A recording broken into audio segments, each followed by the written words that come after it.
Si comme moi, tu ne sais pas faire de selfie, enfin, t'en fais, mais s'il y en a un sur un million qui est bon, donc et que tu aimerais avoir beaucoup plus de photos de toi, de belles photos de toi, mais sans absolument rien payer, regarde cette vidéo.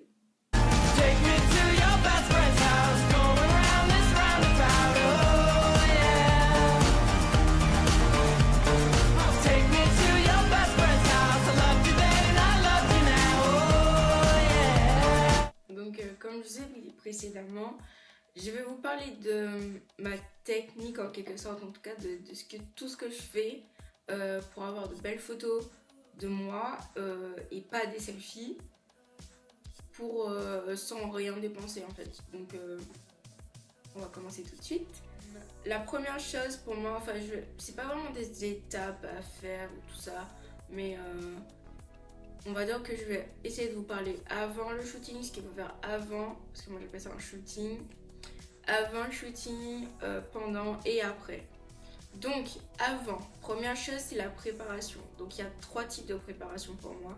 Il y a la préparation physique en quelque sorte, la préparation vestimentaire et enfin on va dire la préparation des lieux. Pour moi la première chose à faire, donc la préparation physique en quelque sorte. La préparation physique c'est pas faire du sport ou quoi que ce soit, je vous rassure. C'est prendre soin de sa peau, donc son visage mais aussi son corps, dépendant de vos tenues. Si bon, vous savez que vous êtes en jean et pull, bon voilà, à la limite vous n'êtes pas obligé de faire une body care routine, on va dire ça comme ça, mais prenez soin de votre visage. Alors je vous conseille de faire des gommages ou des masques 2-3 jours avant, pas la veille, 2-3 jours avant, parce que si comme moi vous avez un visage un peu sensible, moi quand je sollicite mon visage après un masque ou après un gommage, bah après j'ai des petites rougeurs, j'ai des zones de rougeur parce que j'ai sollicité ma peau et c'est moche en fait sur les photos, enfin c'est pas moche mais c'est moins beau. Et c'est à peu près la même chose pour le corps pour moi, vous faites à peu près la même chose. Désolée, je vérifie si ça filmé, j'ai eu peur pendant 5 secondes. Donc je disais voilà. Deuxième préparation, c'est la préparation vestimentaire. Pour moi, c'est pas à 23h, la veille de ton shooting, que tu vas te dire bon, qu'est-ce que je mets. Non, absolument pas. C'est quelques jours avant, tu réfléchis déjà, tu te dis ouais, excusez-moi, ce pantalon là irait bien avec ce haut là, avec cette veste là, cette paire de chaussures là. Réfléchissez un peu. Et imaginons que vous avez la tenue parfaite dans votre tête, sauf qu'il vous manque une pièce, genre par exemple un haut. N'hésitez pas à demander à des amis, à la famille et tout. C'est juste pour un shooting en fait, tu vois, tu prends pas le truc de la personne indéfiniment. C'est juste pour un shooting, donc si la personne est gentille et si vous êtes proche aussi, elle acceptera. Et si aussi vous faites la même taille, elle acceptera de vous passer son haut ou sa veste ou un truc comme ça, donc voilà. Si vous comptez faire un shooting avec une seule tenue, prévoyez 2 tenues. Si vous comptez faire un shooting sur 2 tenues, prévoyez 3 tenues. Pourquoi une tenue supplémentaire? Parce que imaginons que, je sais pas moi, vous faites les photos et vous allez faire vos photos, vous êtes en train de vous préparer et vous salissez le haut ou en fait vous mettez le haut et vous vous rendez compte qu'il y a une énorme tache qui va se voir sur les photos. Vous avez une tenue de rechange, vous n'êtes pas obligé de courir dans tous les sens dans votre dressing pour chercher une nouvelle tenue. Pour moi, la dernière préparation, c'est la préparation des lieux. C'est pas non plus la veille à 23h30 que vous allez réfléchir ouais mais où est-ce qu'on va faire les photos, tout ça. Non, ça c'est, on va dire, une semaine à l'avance quand même. Donc voilà. Pour les lieux, j'ai pas vraiment de conseils à vous donner. Ouais, j'ai pas vraiment de conseils à vous donner parce que c'est comme vous voulez en fait. C'est le type de photo que vous voulez. Si vous voulez des photos un peu plus classe, un peu plus street, un peu plus ceci, cela, c'est comme vous voulez. Mais les endroits intéressants pour faire des shootings, c'est les parcs, les jardins. Par exemple, à Toulouse, il y a le jardin japonais, il y a le jardin des plantes, les halls d'hôtel, les halls d'entrée d'hôtel, si c'est possible de faire en général, c'est bien. Si la déco est un peu vintage ou un truc comme ça, si la déco est un peu spéciale, ben ça peut être bien. Les murs blancs.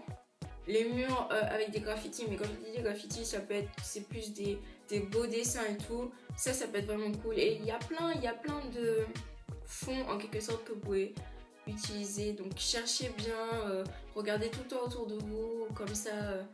Quand vous voyez un endroit, essayez de faire une photo et de noter l'endroit. Vous dites, oh, tiens, le prochain shooting, ce sera là. Voilà. Après, le matériel. Donc le matériel, personnellement, moi j'ai un iPhone 6. Donc, et je trouve que les photos sont plutôt bien. Je dis pas genre moi je suis belle sur les photos, machin, non, c'est pas ça, c'est la qualité des photos. Je trouve qu'elle est très belle pour un smartphone. Donc un smartphone j'y arrive pas, hein. Un smartphone de dernière génération, c'est parfait je trouve pour les photos. Donc que ce soit iPhone, Samsung, ceci, cela. Je connais pas toutes les marques et je connais pas la qualité des autres appareils que les iPhones, mais c'est comme vous voulez. Donc, pour le photographe, demandez à un ami, à un proche, mais demandez à quelqu'un qui en a vraiment, mais vraiment envie en fait. Faut pas que la personne le fasse seulement pour vous faire plaisir parce que vous avez insisté pendant 15 jours. Non, il faut vraiment que la personne ait envie parce qu'un shooting, mine de rien, c'est assez long.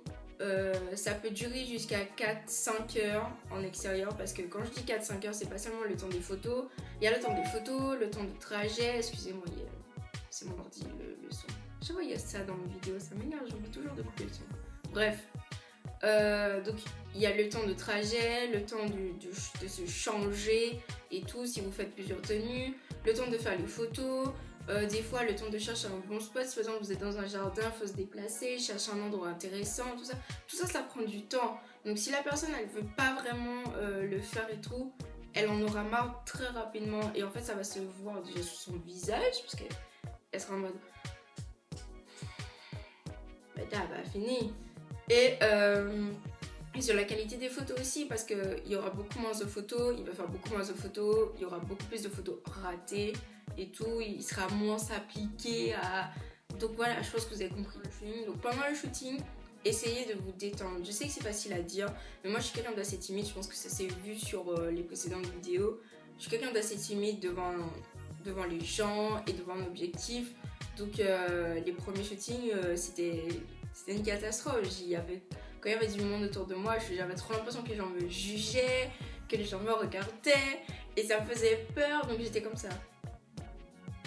Et je regardais absolument pas l'objectif, je souriais pas, ou j'étais pas naturelle, archi pas. Et après, le deuxième shooting qu'on a fait avec Audrey, ça s'est beaucoup mieux passé parce que déjà il y avait moins de monde et les rares personnes qu'on croisait, ils souriaient, ils étaient curieux mais ils souriaient, ils me faisaient des compliments en quelque sorte. Et toi, ça m'a détendue. Je me suis dit bon, en fait les gens ils me jugent pas, donc vas-y, donne-toi à fond, fais de belles photos et voilà. Donc essayez de vous détendre, même si vous êtes timide, même si vous n'avez pas forcément confiance en vous, essayez de vous détendre. Pour moi, la qualité des photos dépendra de tout ça, de la préparation. Parce que si votre skin elle vous plaît, si votre tenue, vous êtes à l'aise dans votre tenue et que la tenue vous plaît, si le photographe, vous êtes à l'aise avec lui, qu'il est partant, qu'il est cool, machin. Si le lieu vous plaît, vous ne pouvez que essayer de vous détendre en fait. Parce que il y a tout qui est réuni pour que les photos soient bien. Donc il ne manque que vous.